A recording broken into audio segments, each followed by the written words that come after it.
반갑습니다. 자, 오늘은 연립방정식 네 번째 시간 연립방정식 활용 문제를 한번 가져와봤습니다. 이 세 문제는 선생님이 우리 친구들에게 가장 유명한 유형 세 문제를 일부러 뽑았는데요. 이 세 문제를 잘 보고 우리 친구들 이거를 1차 방정식에 활용해서도 만났던 적이 있는 유형들입니다. 그러니까 우리 친구들 잘 보고 선생님이 어떻게 식을 세우는지, 방정식에 활용해서 제일 중요한 건 뭐냐면 우리가 구하고자 하는 식을 x로 둔다. 그러니까 미지수 x와 y의 값을 두는 게 제일 중요하거든요. 맨 처음에 접근할 때. 그러니까 우리 친구들 선생님 푸는 문제들을 보면서 선생님이 어떻게 푸는지 잘 보고 우리 친구들도 충분히 연습을 했으면 좋겠습니다. 자, 대표 문제 세 문제 한번 풀어보겠습니다. 자, 1번 문제 한번 볼까요? 과자 5봉지와 아이스크림 4개를 사면 11,000원이고 과자 4봉지와 아이스크림 2개를 사면 7,000원이다. 과자 1봉지와 아이스크림 1개의 가격은? 이라고 물어봤죠. 이 문제는 쉬운 편이죠. 자, 한번 봅시다.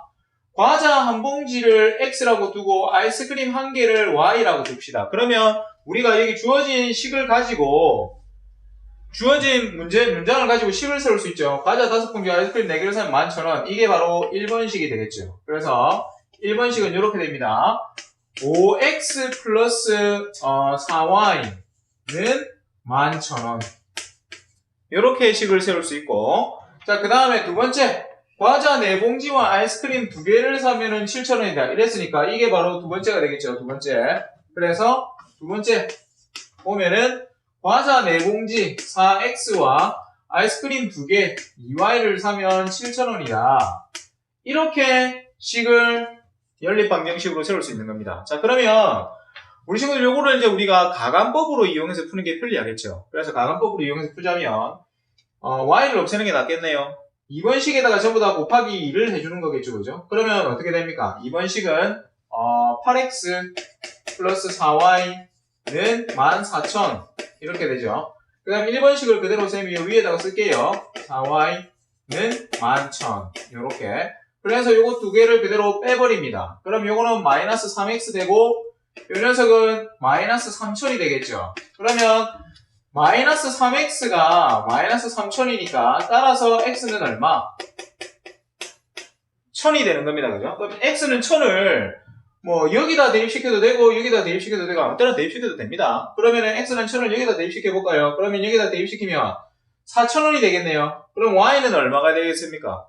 y는 바로 1,500원이 돼야 되겠죠. 그래야 3,000원이 되니까 따라서 y는 1,500 해서 아이스크림은 1,000원이고 y는 그러니까 과자가 1,000원이고 아이스크림이 1,500원이다. 이렇게 결론이 나오는 겁니다. 1번 문제는 많이 어렵지 않은 문제였어요. 자, 그 다음에 나이 문제. 자, 한번 볼까요? 현재 아버지와 아들의 나이 합은 80세이고 아버지의 나이는 아들의 나이의 3배다. 현재 아버지의 나이를 구하여라 라고 했네요. 맞습니까? 자, 그러면 우리는 아버지의 나이를 구하라 했기 때문에 아버지의 나이를 x라고 둡시다. 자, 그래서 우리가 이 식을 어떻게 구해야 되냐 하면요. 아버지와 아들의 나이, 그러면 아들의 나이를 우리가 y라 써야 되겠네요. 자연스럽게요. 그죠? 자, 그러면 x 플러스 y는 80이다라는 식이 하나 나오죠. 왜냐하면 아버지의 나이를 80세라고 했으니까.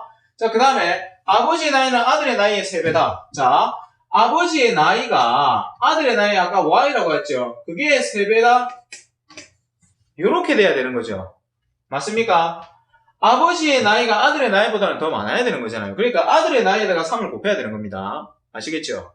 자, 그렇다면은 이 녀석은 뭐로 푸는 게 편하겠습니까? 가간법과 대입법 중에 대입법으로 푸는 게 편하겠네요. 왜냐하면 x가 3y라 했으니까 여기 위에 있는 식에다가 3y를 대입시키면 되겠죠. 그럼 어떻게 되느냐? 3y 플러스 y는 80이란 얘기니까 4y가 80이란 얘기죠. 4y가 80 따라서 y는 얼마입니까? y는 20. 지금 y는 아들의 나이입니다. 우리는 지금 아버지의 나이를 구해야 되는 거예요. 그러면 아들의 나이가 20이라면 아버지의 나이가 얼마가 돼야 되는 겁니까? 아들의 나이의 3배라 했으니까 아버지의 나이는 60. 이렇게 나오면은 아들과 아버지의 나이를 구한 게 됩니다.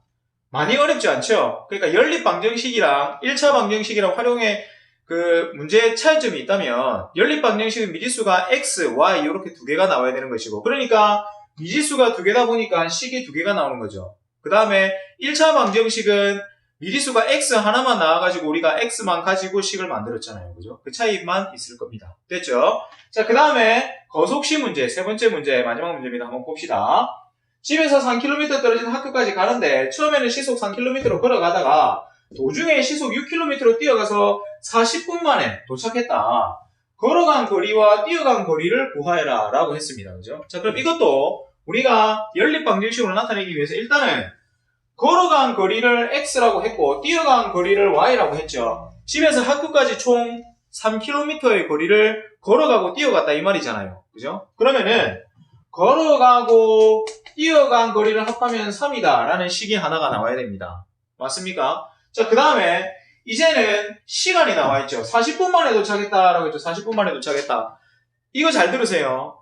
거속시 문제는 단위를 맞춰주는 거 매우 중요합니다. 물론 다른 것들도 단위를 맞춰주는 것도 중요한데 특히 거속시 문제가 그렇습니다. 그래서 지금 여기 보면은 킬로미터고 시속 나면 시속 킬로미터고 했는데 40분이라고 시간이 그러니까 시간이 분으로 나와 있잖아요. 그러면 이 녀석을 시간으로 고쳐줘야 됩니다. 그래서 40분은 몇 시간입니까? 자, 40분은 60분의 40시간이라고 고쳐야 되는 겁니다. 60분의 40시간이라고. 무슨 말인지 알겠습니까? 그래서 3분의 2시간이 되는 겁니다. 40분은. 맞죠? 자, 그러면 이제 우리가 식을 한번 세워봅시다. 자, 처음에는 시속 3km로 걸어갔다 했으니까 걸어간 거리는 3분의 x라는 시간으로 나타낼 수 있죠. 그 다음에 도중에 시속 6km로 뛰어갔다 했으니까 더하기 6분의 y가 얼마란 얘기입니까? 아까 60분의 40시간이 되는 3분의 2가 된다는 겁니다. 3분의 2. 알겠습니까? 자, 그러면은 요 식을 우리가 이제 연립방정식으로 풀면 된다는 겁니다. 이 식을. 됐죠? 자, 그렇다면은 밑에 있는 2번 식에 우리가 그러니까 분수 모양으로 되어 있으니까 분모의 최소 공배수를 곱해줘가지고 정수화 시키겠습니다. 그럼 어떻게 되느냐? 6으로 통분하면 되겠네요. 그러면 2번 식은 이렇게 됩니다. 2x 플러스 y는 4.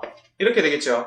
위에 있는 식 x 플러스 y는 3. 요거를 써가지고 요걸 그대로 빼주면 되죠. 빼주면은 x는 마이너스 x가 될 것이고 y는 소거 되고 그 다음에 3에서 4를 빼면 마이너스 1이 되겠네요. 따라서 x는 얼마입니까? x는 1 나오고 x는 1 나온 거를 y에다 집어넣으면 이 식에 위에 있는 식에다 집어넣으면 y는 2가 나옵니다. 그래서 걸어간 거리는 1km, 뛰어간 거리는 2km 이렇게 나온다는 겁니다. 무슨 말인지 알겠죠?